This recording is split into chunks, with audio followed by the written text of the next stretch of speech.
Amém? Queria que você ficasse firme nessa fé com a gente, tendo essa certeza de que Deus, Ele ouve o nosso clamor e Ele é um Pai bondoso. Eu não me canso de repetir isso. Nosso Deus é um Pai bondoso que tem prazer em dar coisas boas aos seus filhos. Nós que somos maus sabemos dar coisas boas aos nossos filhos, quanto mais o nosso Pai Celestial não nos dará todas as coisas que nós pedirmos, todas as coisas que nós precisarmos e principalmente, como diz a palavra de Deus lá em Lucas, nos dará o Espírito Santo, que é a maior de todas as bênçãos que nós podemos desfrutar aqui nessa terra. Amém? Então que a gente possa ter essa confiança em Deus. Eu queria que você, se você vai anotar a mensagem dessa noite, eu queria que você anotasse aí o tema da mensagem de hoje. Eu compartilhei essa mensagem um pouco dela ontem com o pessoal do discipulado. Quem estava no discipulado ontem vai ouvir de novo, né? Hoje. E quem não estava vai poder receber essa mensagem aqui. Eu quero falar sobre o tema chamado Inimigos da Obediência. Inimigos da Obediência.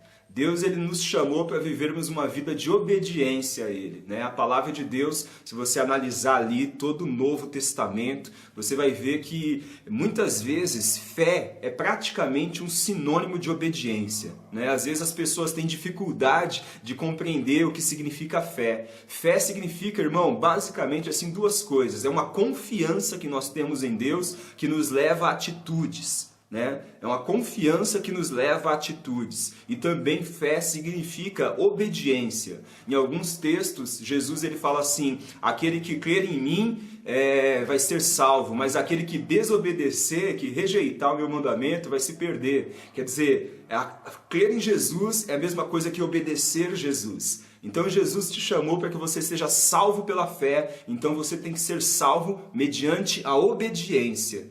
Jesus uma vez falou para os discípulos dele, vocês serão os meus amigos se fizerem o que eu vos mando.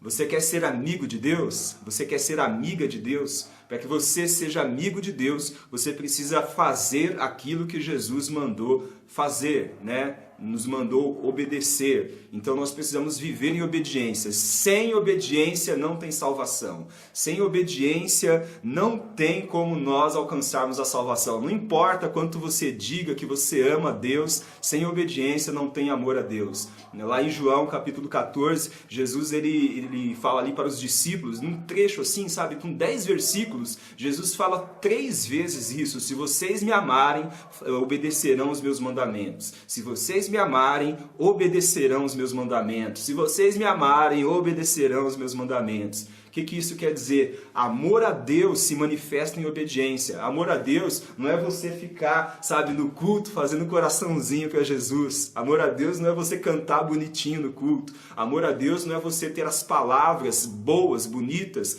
mas uma vida sem atitude. Amor a Deus significa conhecer os mandamentos dele e obedecer. Amém?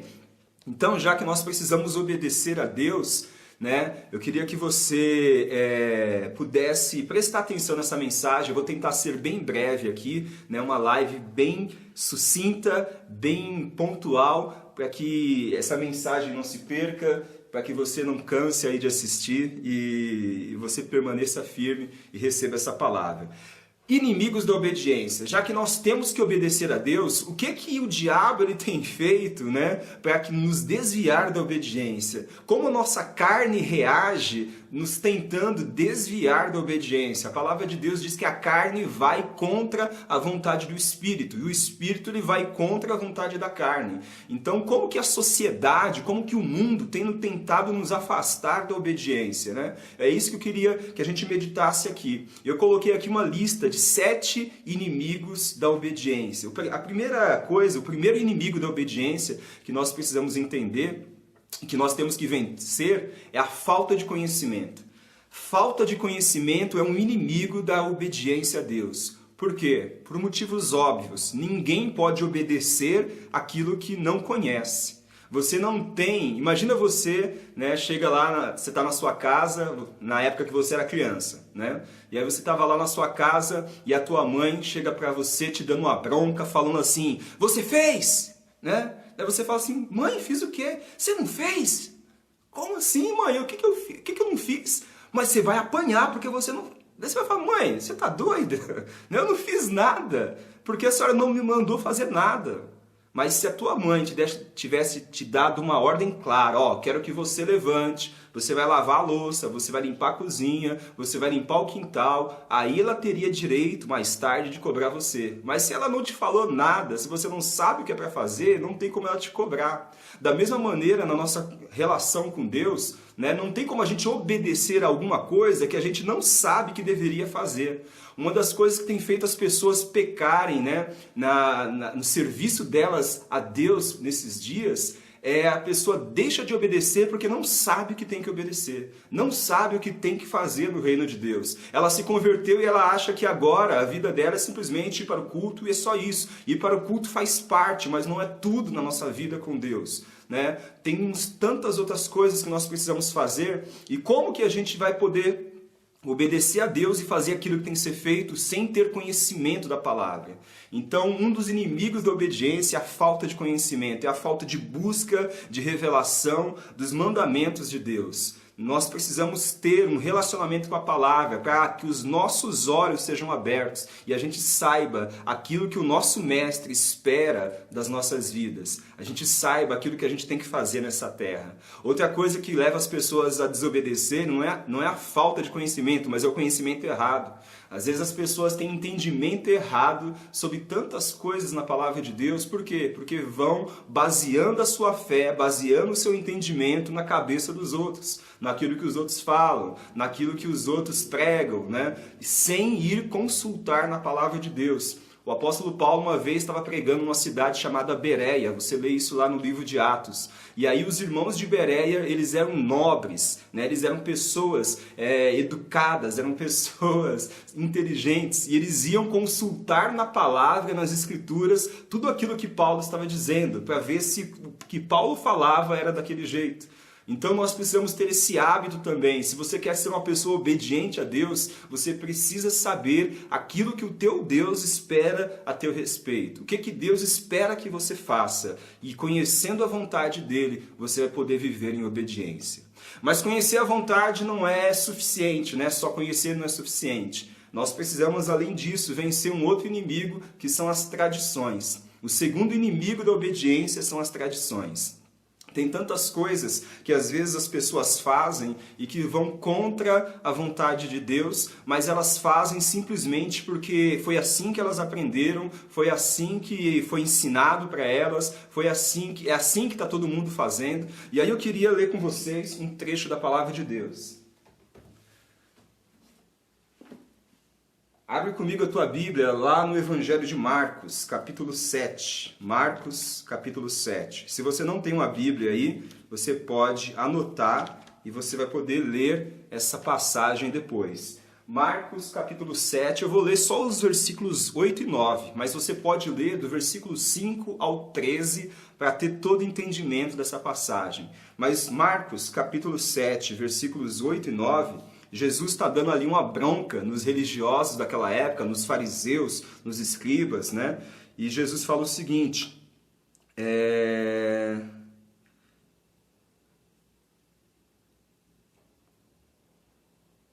versículo 8. Rejeitando o mandamento de Deus, vocês guardam a tradição humana. Versículo 9. E disse-lhes ainda, vocês sempre encontram a maneira de rejeitar o mandamento de Deus para guardarem as próprias tradições. Jesus estava aqui num embate, né, com alguns religiosos daquela época, porque os religiosos viram os discípulos comendo sem lavar as mãos. E havia uma tradição entre os religiosos daquela época que era necessário lavar a mão antes de comer. Não era nem uma questão de higiene. Eles não tinham esse entendimento sobre higiene naquela época. Mas era uma questão de tradição, de purificação. Não estava escrito isso na lei de Deus, né, no Pentateuco, nos primeiros livros da Bíblia. Mas eles desenvolveram um sistema de leis e tradições próprias. E eles colocaram aquilo como regra que todo mundo tinha que seguir. E aí, quando eles viram os discípulos de Jesus comendo sem lavar as mãos, aqueles religiosos foram lá, né, indagar Jesus, por que eles estavam fazendo dessa maneira. E aí Jesus, ele começa a dar uma bronca neles. Começa a falar para eles assim, ó, puxa vida, vocês criam tantas regras, tantas tradições que vocês têm que seguir, vocês forçam os outros a seguir essas tradições, mas por causa das tradições de vocês, vocês acabam anulando os mandamentos. E aí Jesus, nessa mesma passagem, dá um outro exemplo, além desse de lavar as mãos. Jesus cita o exemplo lá, que eles tinham uma tradição chamada Corban. Então imagina a pessoa, tinha um certo dinheiro em mãos, aquela pessoa poderia usar aquele dinheiro para abençoar o pai, abençoar a mãe. Ao invés de fazer isso, aquela pessoa falava assim, não quero dar esse dinheiro para meu pai, não quero dar para minha mãe, eu vou falar que esse dinheiro está consagrado para Deus, e aí eu fico livre da obrigação de abençoar o meu pai e a minha mãe. Aí a pessoa falava que aquele dinheiro era corban, né? Era uma oferta consagrada a Deus. Mesmo que ele não fosse entregar, era consagrada a Deus, então ele não poderia mais dar para os pais. E aí isso foi uma tradição criada pelos religiosos daquela época. E Jesus fala, tá vendo, vocês criam tradições e a tradição de vocês está anulando o mandamento, porque o mandamento fala para honrar pai e mãe, e vocês deixam de honrar pai e mãe por causa disso. E aí Jesus ele fala assim nesse texto que nós lemos, né? E vocês têm muitas outras tradições iguais a essa. Aí uma pergunta, irmão, que eu queria fazer para você que está assistindo a gente hoje. Será que nós também não temos as nossas tradições? Será que nós também não temos feito coisas, né, na igreja, no reino de Deus, porque nós aprendemos assim, porque a gente viu os outros fazendo assim, porque é assim que sempre foi feito, mas a gente não para olhar na palavra de Deus e ver se é assim mesmo que tem que ser feito, né? Por que a gente tem a liturgia do culto do jeito que a gente tem? Por que a gente prega do jeito que prega, ora do jeito que ora, ceia do jeito que ceia, batiza do jeito que batiza? Por que a gente lê a Bíblia do jeito que lê? Por que a gente faz as coisas que fazemos? Nós temos que ter respaldo bíblico para fazer essas coisas. Não apenas fazer porque está todo mundo fazendo, né? A gente não pode ficar focado nas tradições e esquecer de conhecer aquilo que Jesus realmente nos mandou fazer. Senão a gente corre o risco de valorizar tantas tradições e acabar nos perdendo, né, do relacionamento real, verdadeiro com Deus. Eu lembro, por exemplo, de uma situação que ilustra isso. Uma vez os irmãos lá em Querência do Norte, né, eles acabaram assim, gente comentando que eles estavam errados de tomar ceia em casa, né? O pessoal lá em Querência do Norte falando que os irmãos de lá estavam errados por tomar ceia em casa. E aí a gente ficou pensando, puxa vida, de onde eles tiraram essa ideia que está errado tomar ceia em casa? Sendo que na palavra de Deus, toda a ceia que foi tomada ali na palavra de Deus foi tomada dentro de uma casa. Porque não existiam salões, templos, né, como nós temos hoje. Então, na época da igreja primitiva, a igreja se reunia dentro das casas. Era lá que eles partiam pão. Era lá que eles, tinham comunhão. Então, toda a ceia que Jesus tomou com os discípulos antes de ser crucificado, lá em Atos 2, quando fala que eles partiam o pão com alegria e singeleza de coração, era feito em casa. Toda a igreja primitiva fazia ceia em casa. Mas cá estamos nós, 2000 anos depois, e as pessoas hoje pensam que tomar ceia em casa é errado, né? Por quê? Isso por causa da tradição, né? Então a gente tem que tomar cuidado e analisar a nossa vida para que as nossas tradições, e todos temos tradições, para que as nossas tradições não nos afastem de uma vida de obediência a Deus.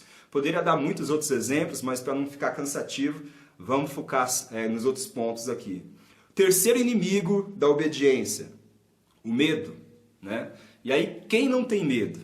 Quem não tem medo de alguma coisa? Mas tem dois tipos de medos que afastam muito as pessoas de uma vida de obediência a Deus. Primeiro é o medo de não dar certo as coisas. As pessoas falam assim, puxa vida, mas e se eu for lá orar por alguém e de repente eu vou lá, coloco a mão e falo que a doença sair, a doença não sai, falo para a dor ir embora e a dor não vai, falo para o demônio sair, o demônio não sai. E se eu for lá e não der certo, fracassar? O que as pessoas vão pensar de mim, né? E a pessoa, pelo medo de dar errado, pelo medo de não funcionar, ela acaba deixando de fazer. Jesus nos mandou ir, curar os enfermos, expulsar os demônios, pregar a palavra. Você cuida da obediência e deixa que Jesus cuida do resultado. Amém?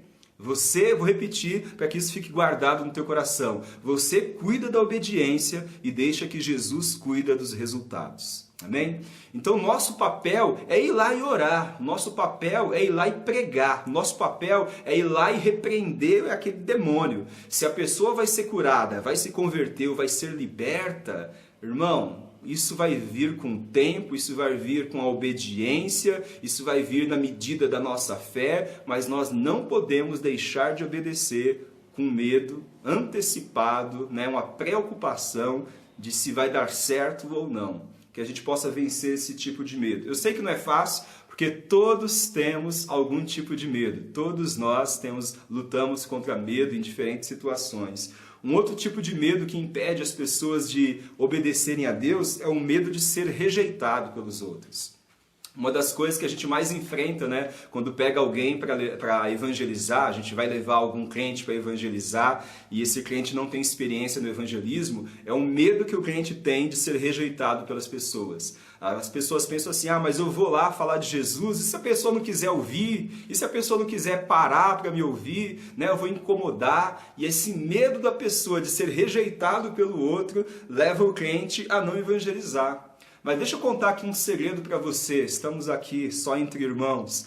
As pessoas do mundo, a grande maioria das pessoas do mundo no Brasil, não rejeitam ouvir a palavra de Deus. Quando a gente sai na rua para evangelizar, é muito difícil. Eu vou falar assim, 5, 10% no máximo de pessoas que falam assim, não quero ouvir não quero ouvir não. A grande maioria, 90%, quem vai evangelizar, quem sai para evangelizar comigo sabe disso. A grande maioria, 90% das pessoas, quando a gente fala assim, a gente está aqui falando um pouquinho de Deus, a gente pode falar um pouquinho com você? A grande maioria fala, pode falar, é sempre bom ouvir sobre Deus, é isso que as pessoas falam. Mas a gente, fica com esse medo da rejeição, isso nos impede de sair em fé e de obedecer a Deus. Então vamos vencer o medo. Deixa eu ler com vocês aqui um trecho da palavra de Deus, lá em Mateus capítulo 10. Só para você ter uma ideia do quanto que vencer o medo é importante para aqueles que são discípulos de Jesus. Jesus, ele estava juntando os seus discípulos e enviando os discípulos para pregar o evangelho. Naquele momento, Jesus dá uma série de orientações para os discípulos. Leia, o começo ali do capítulo 10 de Mateus, ali do versículo 1 até o versículo 31, Jesus está falando de orientações para que os discípulos possam sair e pregar o evangelho. Essas orientações que Jesus deu para os apóstolos aqui servem também para mim e para você. E sabe de uma coisa que Jesus falou muito aqui nessas orientações e que nós precisamos considerar hoje que nós estamos servindo a Deus? Jesus falou para nós não temermos, para nós não termos medo. No capítulo 10, pega aí versículo 26, versículo 28 e versículo 30. 26, olha o que Jesus diz, Portanto, não tenham medo deles. Deles quem? Das pessoas que podem nos rejeitar, né? Jesus estava falando nos versículos anteriores que o discípulo não é maior que o seu mestre. Basta o discípulo ser como o seu mestre e o servo ser como o seu senhor. E aí Jesus fala o seguinte, as pessoas chamaram o mestre de demônio. Imagina do que vão chamar vocês. Então Jesus já estava preparando o coração dos discípulos. Os caras estão me perseguindo, os caras estão falando mal de mim, eles vão falar mal de vocês também. E aí Jesus acrescenta, portanto, não temam eles, não tenham medo das pessoas. Portanto, não tenham medo deles, pois não há nada encoberto que não venha a ser revelado, nem oculto que não venha a ser conhecido. A gente não tem que ter medo, irmão, porque a gente conhece a verdade. As pessoas do mundão não conhecem a verdade. A verdade está conosco, não com eles. Um dia vai vir à tona, tudo vai ser revelado. E as pessoas vão entender aquilo que elas não compreendem hoje. Então, se você é conhecedor da verdade, você não tem que se envergonhar do Evangelho. Se você é conhecedor da salvação que há em Jesus, você não precisa ter medo, você tem que ser ousado. A tua ousadia vai ser, a força que vai te levar a pregar o Evangelho. Então não tenha medo. Versículo 28, Jesus repete, não temam os que matam o corpo, mas não podem matar a alma. Pelo contrário, temam aquele que pode fazer perecer no inferno tanto a alma como o corpo. Jesus está falando assim para os discípulos, cara, não tenham medo das pessoas. As pessoas podem até machucar o corpo de vocês, as pessoas podem até matar vocês fisicamente, mas vocês não têm que ter medo da morte física, vocês têm que ter medo da morte espiritual. E Jesus fala para eles assim, ó, temam aquele que além de matar o corpo, pode fazer a alma de vocês ir para o inferno. Jesus está falando que você tem que temer a Deus.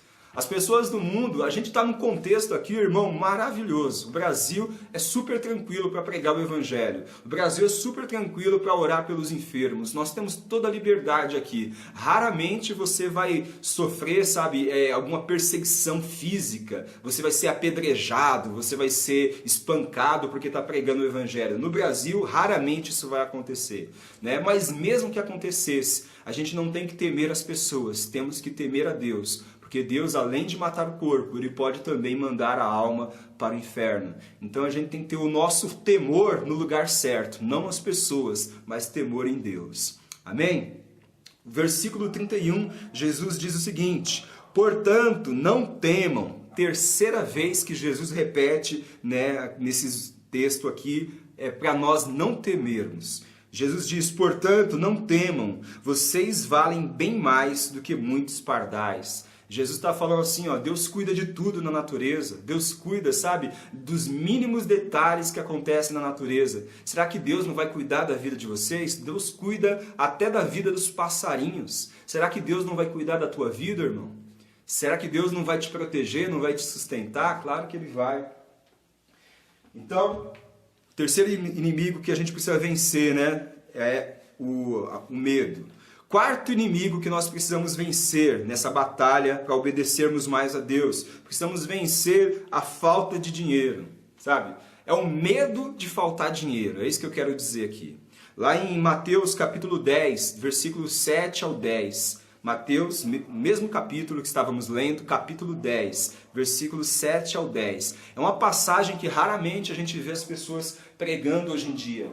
Lá em Mateus capítulo 10, do versículo 7 ao 10, Jesus dá uma amostra ali para os discípulos de como nós não devemos deixar de obedecer pelo medo de faltar dinheiro. Às vezes você tem aí um desejo no teu coração de fazer alguma coisa para Deus. E às vezes o primeiro pensamento que vem na cabeça é, eu não tenho dinheiro para fazer isso. Eu queria tanto ajudar alguém que está passando fome nessa época de pandemia, mas eu não tenho dinheiro para isso. Eu queria tanto, fazer uma viagem lá para o Paraná e ajudar a pregar o Evangelho lá no Paraná, na nossa igreja de querência, mas eu não tenho dinheiro para isso. Eu queria ajudar o pastor Ari lá em Angatuba, mas eu não tenho dinheiro para isso. Às vezes a gente coloca o dinheiro como um limitante na nossa obediência a Deus. E a gente esquece que o nosso Deus, Ele é o dono do ouro e da prata. Nosso Deus, Ele possui todo o recurso. Nosso Deus possui, tudo aquilo que você precisa para fazer a obra de Deus. Olha o que Jesus fez aqui, ó, quando enviou os discípulos para pregar o Evangelho. Ele falou o seguinte, ó, Mateus capítulo 10, versículo 7. Pelo caminho, preguem que está próximo o reino de Deus. Curem os enfermos, ressuscitem mortos, purifiquem leprosos, expulsem demônios. Vocês receberam de graça, portanto, deem de graça. Versículo 19, não levem ouro, nem prata, nem cobre em seus cintos, nem sacola para o caminho, nem 2 túnicas, nem sandálias, nem bordão, porque o trabalhador é digno do seu alimento. Quando Jesus mandou os discípulos pregarem o Evangelho, Jesus falou para eles assim, ó, vão, prega o Evangelho, cura, expulsa demônio e não precisa levar nada. Jesus falou para os caras, não leva dinheiro, não leva roupa a mais, não leva nada, porque tudo aquilo que vocês precisarem, Deus vai dar para vocês. O trabalhador é digno do salário dele. Então, toda vez que você tiver no teu coração o desejo de fazer algo para Deus, não deixa aquele pensamento de que a falta de dinheiro vai te atrapalhar, dominar a tua vida. Coloca a situação diante de Deus.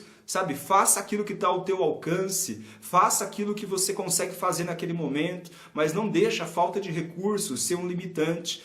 Quando você começar, quando você der um passo de fé, Deus ele vai trazer aquilo que você necessita para que a obra dele seja feita. O trabalhador ele é merecedor do salário dele. Deus é o principal interessado em suprir a necessidade na obra dele. Deus é o principal mantenedor da obra dele. Uma vez eu ouvi um pastor falando assim que ele é muito tranquilo em relação ao dinheiro, porque a igreja dele é sustentada por um judeu rico. Né? Sabe quem é o judeu rico que ele está se referindo? É Jesus. Jesus é o judeu rico que sustenta a igreja dele. Então nós precisamos ter essa mesma fé no nosso coração. Deus, ele vai colocar os recursos certos na nossa mão e a gente precisa viver isso, a gente precisa colocar isso em prática. Eu preciso aprender isso, eu preciso aprender a obedecer a Deus sem temer a falta do dinheiro. Amém? Outra coisa que a gente precisa vencer. O quinto inimigo da obediência é a falta de pessoas, né? Falta de pessoas. Quantas vezes alguém já não falou assim, puxa vida, eu queria sair para pregar o evangelho, mas não tem ninguém para ir comigo. Talvez você mesmo que está assistindo já falou isso tantas vezes. Eu queria tanto sair para pregar o evangelho, mas não tem ninguém para ir comigo. Ô irmão, não deixa isso te atrapalhar. Né? A falta de pessoas ao teu lado não é um impedimento para que você deixe de fazer a obra de Deus, para que você deixe de obedecer a Deus.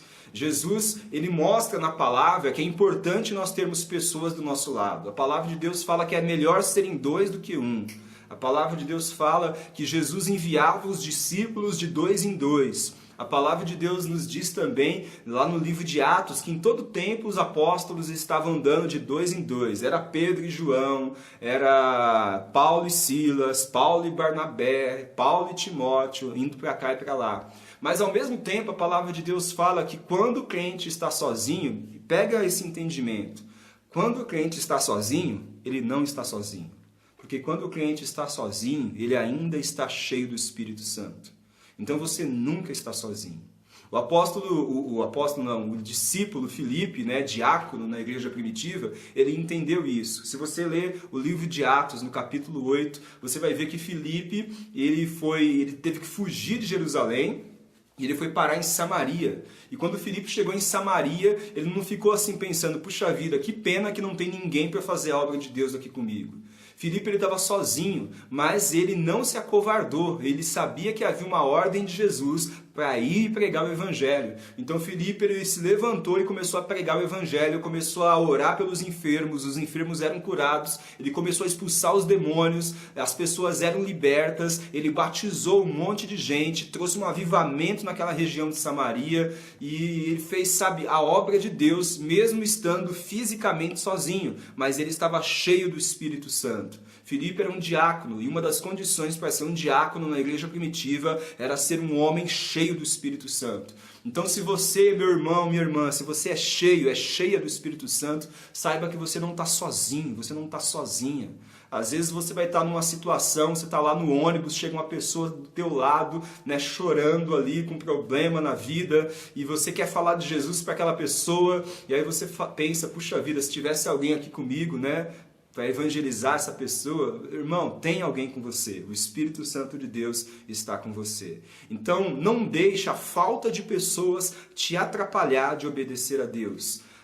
Quando a gente começa a fazer, né, quando a gente começa a obedecer a Deus, Deus vai acrescentar companheiros nessa seara. Deus vai nos colocar ao lado de pessoas que vão acrescentar no nosso ministério, no nosso chamado. Deus vai nos colocar ao lado de pessoas que vão nos ajudar a semear nessa terra e também a colher nessa terra. Amém? Então, que você possa estar focado nisso daí e não deixar em momento algum um sentimento de solidão, de abandono, falar assim, puxa, não consigo fazer a obra de Deus porque não tem ninguém. Tem sim, o Espírito Santo de Deus está com você. E da mesma maneira que você às vezes sente isso, tem outras pessoas aí que às vezes sentem isso também. Puxa vida, se tivesse alguém para me ajudar a fazer a obra de Deus, por que você não se une? Por que vocês não se juntam para fazer a obra de Deus? Uma das coisas que eu tenho falado nos últimos anos é isso, né? Forma aí uma dupla de evangelismo. Se você tem vontade de visitar pessoas para pregar o evangelho, mas você não consegue sozinho, sozinha, chama um irmão, chama uma irmã para ir com você.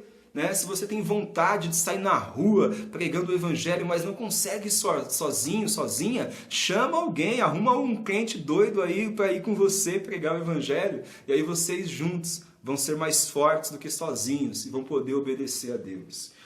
Quinto inimigo da obediência, né, foi a falta de pessoas que eu li agora para vocês. O sexto inimigo, falta de habilidades. Às vezes a pessoa pensa assim, né? Puxa vida, eu até queria fazer a obra de Deus, mas eu não tenho muito jeito para isso. Eu não tenho muito jeito para pregar, eu não tenho muito jeito para evangelizar na rua, eu não tenho muito jeito para ensinar a Bíblia. Irmão, Deus ele não depende do teu jeito. Deus não depende da tua qualificação. Deus não depende das tuas características. Se você analisar a palavra de Deus como um todo, Deus fez questão de pegar as pessoas menos qualificadas para realizar a obra dele. São raros os casos que Deus pegava alguém muito bom para fazer a obra de Deus. Geralmente, Deus pegava as pessoas mais complicadas. O apóstolo Paulo ele fala isso em uma das cartas dele, ele diz assim, ó, que se a gente olhar, de fato, são poucos os sábios segundo o mundo que foram chamados por Deus. Deus ele chamou as coisas loucas dessa terra. Deus chamou as coisas sem valor diante dos homens, para que a glória fosse dele. Se você olhar para a vida de Moisés, quem era Moisés? Um homem que falava mal, provavelmente gago, uma pessoa que era assassina, tinha matado ali um egípcio, uma pessoa que estava há 40 anos no meio do deserto, lá cuidando de bode, de ovelha. Moisés não tinha qualificação nenhuma para fazer aquilo que ele fez.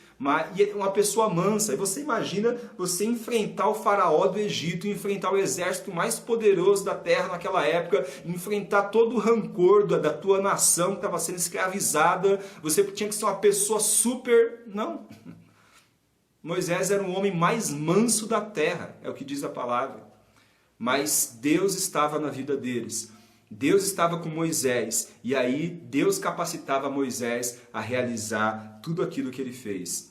Se você olhar para a vida de Gideão, você vai ver a mesma coisa. Se você olha para a vida, né, de Sansão, você vai ver a mesma coisa. Se você olha para a vida de Samuel, se você olha para a vida de Davi, você vai ver a mesma coisa. Jeremias, você vai ver a mesma coisa. Os apóstolos, né, homens... Eu queria ler com vocês o que os religiosos da época de Jesus falaram sobre Pedro e João, né, que eram apóstolos, lá em Atos, capítulo 4, versículo 13. Porque às vezes você está aí na sua casa pensando assim, puxa, eu queria fazer a obra de Deus, mas eu não sei falar direito. Eu queria fazer a obra de Deus, mas eu não tenho muito estudo.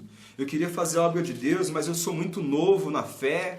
Eu queria fazer a obra de Deus, mas eu sou meio gago, eu tenho a língua presa, eu não falo direito, eu sou caipira. Sei lá o que você está pensando, irmão. Não importa qual seja a tua limitação, Deus não é limitado pela tua limitação. A tua limitação vai fazer com que o nome de Deus seja mais glorificado ainda. Amém? Então, no livro de Atos, capítulo 4, versículo 13, como o apóstolo Paulo fala, né, que quando ele está fraco, aí ele está forte, porque o poder de Deus se manifesta na fraqueza dele. Pedro e João tinham curado um homem paralítico na porta do templo. Aquele homem saiu contando para todo mundo. Pedro pregou o evangelho lá no pátio do templo. Eles foram, prenderam Pedro e João e bateram neles porque eles estavam pregando sobre Jesus. E aí, olha o que os religiosos da época perceberam na vida de Pedro e João. Atos capítulo 4, versículo 13. Ao verem a ousadia de Pedro e João, sabendo que eram homens iletrados e incultos, ficaram admirados e reconheceram que eles haviam estado com Jesus. Quer dizer, Pedro e João eram pessoas sem estudo. Pedro e João eram pessoas sem habilidade. Pedro e João eram pessoas que não se comunicavam bem. Eram pessoas limitadas humanamente falando, né? Eram pessoas simples. Mas quando eles agiam debaixo do poder do Espírito Santo, mortos ressuscitavam, paralíticos andavam, cegos eram curados e as pessoas percebiam que aqueles homens eram discípulos de Jesus. Então você irmão, irmã, você não precisa ser a pessoa mais extrovertida do mundo para fazer a obra de Deus. Você não precisa ser a pessoa mais simpática, a pessoa mais comunicativa. Você não precisa ser nem a pessoa mais agradável do mundo. Você, do jeito que você é. Não que a gente não tenha que ser melhor a cada dia. Temos que nos esforçar para sermos melhores. Mas do jeito que você é, se você for cheio do temor a Deus, se você for cheio do Espírito Santo, Deus vai te capacitar para que você possa servi-lo, para que você possa andar em obediência e fazer tudo aquilo que Jesus espera que você faça nessa terra. Amém? Que você tenha essa certeza aí no teu coração. Jesus, ele não é limitado pelas suas limitações. Se você conhece aí personagens da palavra de Deus, você vê isso o tempo todo. E a gente precisa crer que isso também é uma verdade nas nossas vidas. E o sétimo e último ponto, né? Sétimo e último inimigo da obediência é o apego às coisas que Deus nos deu. Às vezes as pessoas deixam de obedecer a Deus porque estão apegados àquilo que Deus deu. Estão apegados às bênçãos que Deus colocou na vida daquelas pessoas. A pessoa às vezes recebeu, né, uma bênção de Deus e tem um carro novo. E aí ela sempre sonhou em ter um carro e usar na obra de Deus, mas só que o carro que ela tem agora é um carro muito bom, um carro novo. Como é que ela vai colocar gente, vai encher de gente o carro dela? Como é que ela vai carregar cestas básicas do carro dela? Vai estragar a suspensão. Como é que ela vai entrar na comunidade com o carro dela? Vai sujar de barro, né? Então aquilo que era para ser bênção na vida dela acaba se tornando um impedimento para que ela viva uma vida de obediência. E a gente tem que tomar um cuidado na nossa vida para que isso não aconteça com a gente. Deus te deu um relacionamento, um namoro, não deixa o teu namoro te impedir de servir a Deus. Deus te deu uma casa muito legal, glória a Deus, use essa casa para que o nome de Jesus seja glorificado, ao invés de você usar a casa para te afastar de Deus. Deus te deu um emprego, irmão, glória a Deus pelo emprego que Deus te deu, mas não deixa o emprego que Deus te deu te roubar o teu tempo com Deus. Né? Seja lá o que for que Deus colocou nas tuas mãos, Deus te deu uma condição financeira melhor, não deixa o dinheiro que Deus confiou para você, sabe, tirar de você o teu tempo com Deus. Agora a pessoa ela tem tanto dinheiro que ela tem que ir para o shopping. Agora não, porque está na pandemia, né? Mas às vezes a pessoa ela é tão abençoada que ela se afasta de Deus. Então a gente precisa ter essa moderação. A gente precisa entender que nós somos mordomos de Deus. O mordomo é aquele que é responsável por tudo que tem na casa, mas nada do que tem na casa é dele. Da mesma maneira, eu e você, Deus tem colocado muitas bênçãos nas nossas vidas. Deus tem colocado a tua família nas tuas mãos. Deus tem colocado a casa onde você mora nas tuas mãos. Se você tem um carro que você dirige, Deus colocou nas tuas mãos. Até o celular que você tem, Deus colocou nas tuas mãos. Mas nada daquilo que nós temos é nosso. Tudo que nós temos deve ser usado para a glória de Deus. Que a gente possa ter esse entendimento, essa revelação. E aí aquelas bênçãos que Deus tem nos confiado, elas não serão um inimigo na nossa obediência, não vão ser um obstáculo, um impedimento para que a gente obedeça a Deus. Pelo contrário, serão instrumentos nas nossas vidas para que a gente possa abençoar pessoas, para que a gente possa cumprir o chamado de Jesus, para que a gente possa ir e fazer discípulos. Amém? Então que você possa ter a consciência, sabe, desses inimigos e possa derrotá-los. Deixa eu ler aqui de novo para você, só para você revisar, tá? Então, primeiro inimigo que você tem que vencer, falta de conhecimento. Busca conhecimento em Deus para que você saiba o que você tem que fazer. Segundo inimigo que a gente tem que vencer, as tradições. Tudo aquilo que você faz para Deus, saiba por que você está fazendo. Não faça simplesmente porque outros estão fazendo ou porque foi sempre feito assim. Faça tudo baseado na palavra, imitando Jesus. Terceiro inimigo, medo. Medo de não dar certo e medo de ser rejeitado. Vença o medo, sabe? Como é que a gente vence o medo? O amor de Jesus derramado nos nossos corações lança fora todo medo. Como que a gente pode vencer o medo de pregar o Evangelho?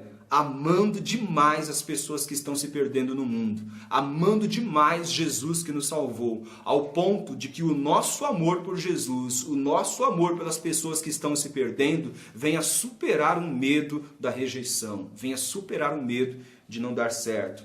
Quarta coisa, falta de dinheiro. Não acredite que a falta de dinheiro é impedimento para você fazer a obra de Deus. Eu gosto muito daquele texto quando João Batista está pregando e ele fala assim, ó, vocês que têm 2 túnicas, deem uma para quem não tem nada. Sabe, João Batista não falou assim, ó, você que tem 20 túnicas no armário, dê uma. Não, se você tem 2, você já tem o suficiente para ajudar alguém.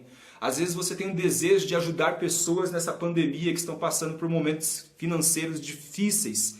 E você olha para a tua despensa e tem 2 pacotes de macarrão, você já tem o suficiente para abençoar alguém.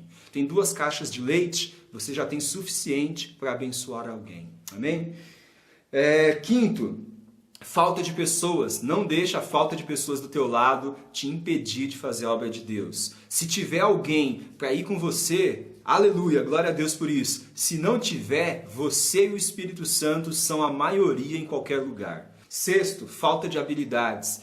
Entenda que você não é dependente das tuas habilidades. Deus não depende das tuas habilidades. Deus, ele tem poder suficiente para usar a tua vida, para que na tua simplicidade, para que dentro das tuas limitações, você seja usado por Deus com grande poder, independente de quem você é, do estudo que você tem, da tua facilidade ou dificuldade de falar. E sétimo, apego às coisas que Deus nos deu. Vença aí também esse obstáculo. Não deixe aquilo que é bênção de Deus na tua vida te afastar daquilo que é o propósito de Deus na tua vida, que é salvar almas, glorificar o nome de Deus e expandir o reino de Jesus nessa terra. Amém?